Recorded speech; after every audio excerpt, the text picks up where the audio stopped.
안녕하세요, 이지원 연구소입니다.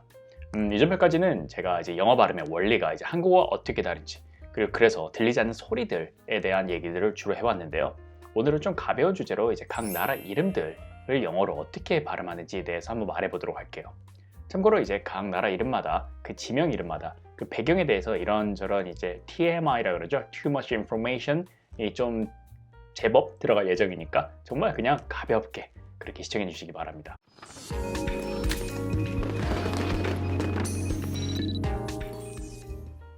아무래도 영어로 외국인과 얘기하다 보면은 다른 나라에 대해서 영어로 얘기해야 되는 상황들이 종종 생깁니다. 그런데 우리가 이제 한국어로 알고 있는 다른 나라 이름들 어차피 외래어니까 영어랑 비슷하겠거니 하고 있었는데 완전히 다른 이름인 경우들이 아주 많아요. 일단 크게 두 가지 이유 때문입니다. 첫 번째요. 이제 우리 발음 첫 번째 시간에 배운 건데 이제 강세와 야금 차이입니다. 예를 들어서 브라질 같은 경우에는 우리는 세 개 음절로 또박또박 발음하지만 영어 화자들한테는 이제 브라질 같은 경우는 실제로는 모음이 두 개니까요. 이 음절이죠. 그리고 강세가 두 번째 있으니까 첫 음절은 야금 처리돼서요. 브라질. 참고로 이 강세와 야금에 대한 개념이 지금 낯설다면은 제 첫 번째 발음 영상을 먼저 보시고 오시길 추천드립니다. 그리고 두 번째 이유로 이제 알파벳을 표기 방식, 즉 라이팅 시스템으로 사용하는 나라들이 생각보다 많은데요. 이제 각 나라마다 읽는 방식이 다 다르다는 거죠.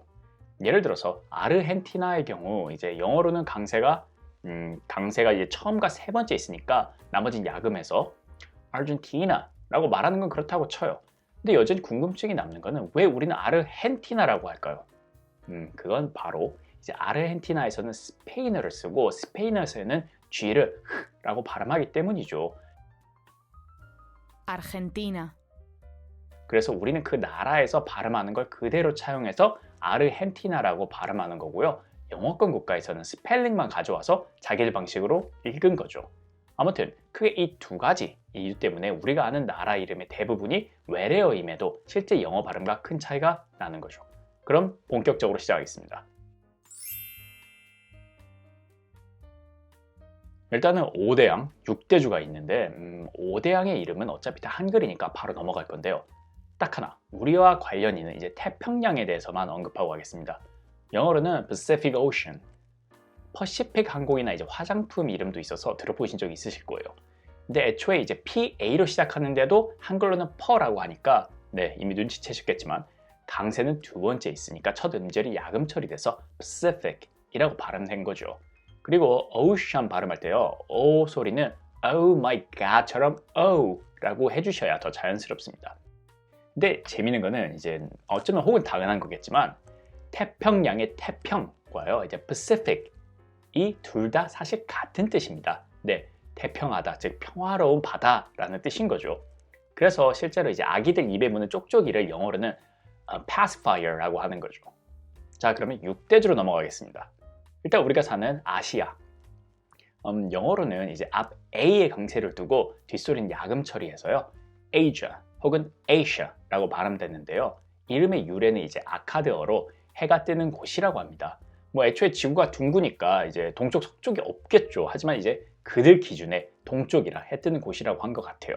그리고 반면에 그들 기준에 서쪽에 위치한 유럽의 뜻은 해가 지는 곳이라고 합니다. 참고로 발음은 그냥 첫 음절에 강세를 두고요. 두 번째 음절은 야금 처리해서요. Europe. 한글과 발음은 동일하지만 이제 강세만 잘 지켜주시면 되겠죠. 그리고 다음으로 남, 북, 아메리카가 있죠. 아메리카는 이제 강세가 두 번째 매에 있으니까요. 첫 음절과 마지막 음절 확실히 야금 처리하셔서요. America. 그래서 North America, South America라고 해주면 되고요. 많이들 아시겠지만 이거는 이제 탐험가 아메리고 베스푸치라는 이름에서 따왔죠. 그리고 안타깝게도 이제 실제 아메리카 대륙을 먼저 발견한 것은 콜럼부스죠. 근데 정작 본인은 이제 그 땅이 인도인 줄 알고 있었기 때문에 공식 발견으로 이제 인정을 못 받은 거예요. 그리고 대신 이제 정작 미국에 살던 원주민들 보고 Indians, 즉 인도 사람이라는 뜻의 말도 안 되는 이름을 붙여버린 거예요. 네, 그리고 참고로 우리가 아는 그 인디언들은 이제는 공식적으로는요 Native American이라고 부릅니다. 네, 아메리칸 원주민이란 뜻인 얘기죠. 오늘 어차피 Too Much Information, TMI가 많은 날이니까 조금만 더 얘기하면은 우리가 이제 아메리카를 미국이라고 부르는 이유는요. 중국어를 이제 그대로 번역해서 쓰기 때문인데 애초에 중국은 왜 아메리카를 미국이라고 불렀을까요? 그게 더 궁금한데요. 이것도 역시 단어의 강세 때문에 있겠죠.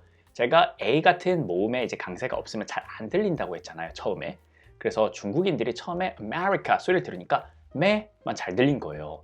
그래서 중국인들은 이제 외래어를 차용할 때 발음이 비슷하고 그리고 좋은 뜻을 가진 단어를 고르는데요. 그래서 아름다울 미자, 이제 중국어로는 may, 그리고 더하기, 이제 나라라는 국, 궈, 그래서 메이궈. 저 참고로 저 중국어를 전혀 못해서 이제 성조는 무시했으니까 양해 부탁드립니다. 다음으로는 오세아니아 주인데요. 이제 사실 스펠링을 보면 오션이 들어가 있죠. 이제 섬들을 이어서 대륙으로 부르다 보니 그런 건데요. 이게 또 발음은 꽤 다른데요. 제가 항상 강조하는 강세 차이입니다. 그래서 첫 번째와 세 번째 강세를 두고요. 오시아니아라고 발음을 해줍니다.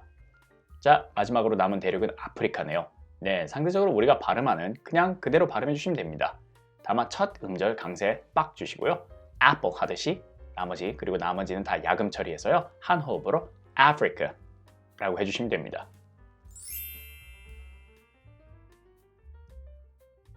그럼 이제 각 대륙마다 나라를 조금씩 다뤄볼게요. 어디부터 갈까요? 우리가 자주 얘기하고 여행 가고 싶어하는 국가들이 유럽에 많으니까 유럽부터 한번 가볼게요. 참 나라 이름 많죠 여기. 일단 스웨덴.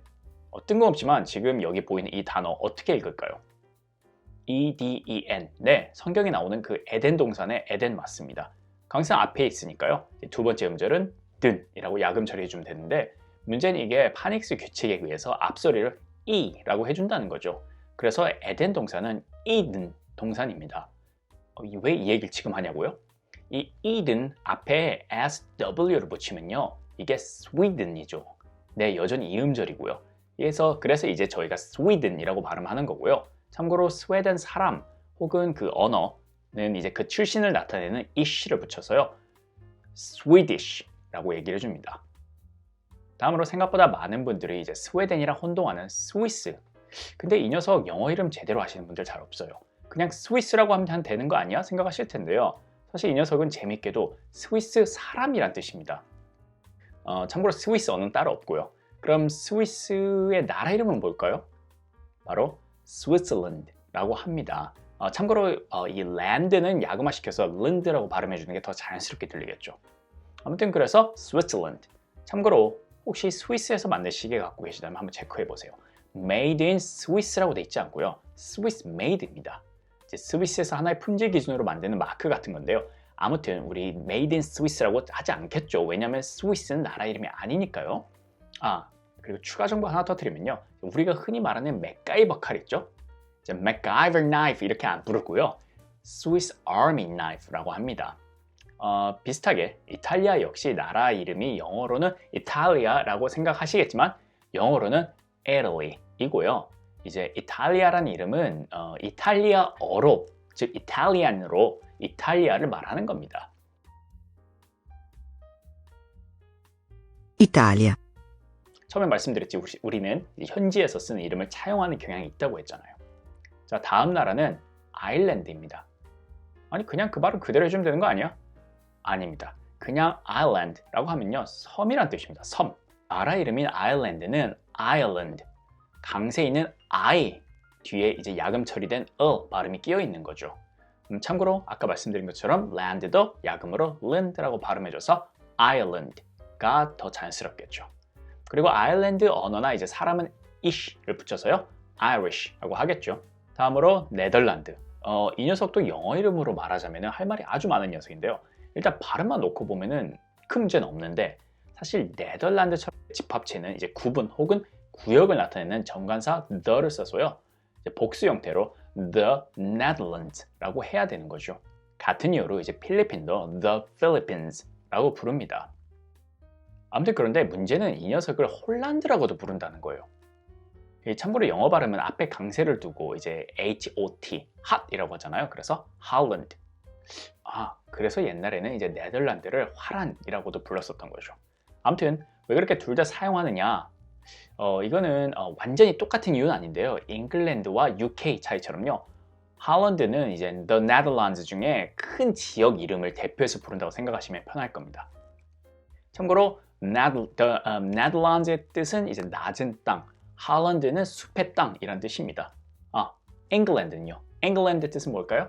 네, 앵글로족의 땅입니다. 와, 오늘의 주제가 뭔지 저도 이제 헷갈리네요. 자, 그런데 이놈의 네덜란드가 골 게 이제 네덜란드 사람 그 언어를 더치라고 하는데요. 네, 우리가 잘 아는 그 더치페이의 더치 맞는데 참고로 그 유래가 궁금하시면 검색해 보세요 한번. 아무튼 그런데 이 더치를 독일 사람이라는 뜻이랑 헷갈리시는 분들이 많아요. 근데 이게 당연한 게 옛날에는 이제 독일과 네덜란드가 한 국가였고요. 그래서 더치라고 말하면 둘 다를 의미하는 거였어요. 그래서 실제로 이제 독일을 독일어로는 도이치란드라고 하거든요. Deutschland, 그래서 이제 한글로는 일본식 한자로 표기해서 독일인 거죠. 참고로 중국어는 이제 한자로 바꿀 때 좋은 뜻을 골라 쓴다고 했죠. 미국이 아름다울 미를 쓰는 것처럼요. 그래서 독일은 덕덕자를 써서요. 덕국이라고 부릅니다. 그럼 말 나온 김에 이제 독일과 독일 사람 한 번씩 혼동하니까 저희가 확실히 하도록 하겠습니다. 기억하십시오. 이제 n으로 끝나면은 그 언어나 사람을 의미합니다. 그래서 Germany는 독일, 독일어 독일 사람은 German. 참고로 German이라는 단어는 게르만족에서 왔겠죠. 네. 그리고 독일 지명들은 이제 영어와 큰 차이가 많아요. 그래서 몇 개만 언급하도록 하겠습니다. 뮌헨, 뮤니크라고 영어로는 해주고요. 베를린은 두 번째 강세를 두고요. berlin이라고 하니까 혹시 이제 독일 지명을 영어로 말씀하셔야 할 일이 있을 때는 참고하십시오. 다음으로는 이제 독일과 네덜란드 이웃국인 벨기에입니다. 아마 영어로는 익숙치 않으실 텐데요. 이음절로 이제 앞에 강세를 두고 두 번째 음절은 야금 처리해서요. 좀으로 발음해서요. Belgium이라고 합니다. 그리고 벨기에 혹은 벨기에의라고 하면은 예를 들어서 벨기에 초콜릿이라고 하려면은 독일처럼 N으로 바꿔줘서요. Belgian chocolate이라고 하면 되겠죠. 기억하십시오. 벨기에지만 이음절입니다. Belgium, Belgian 이렇게요.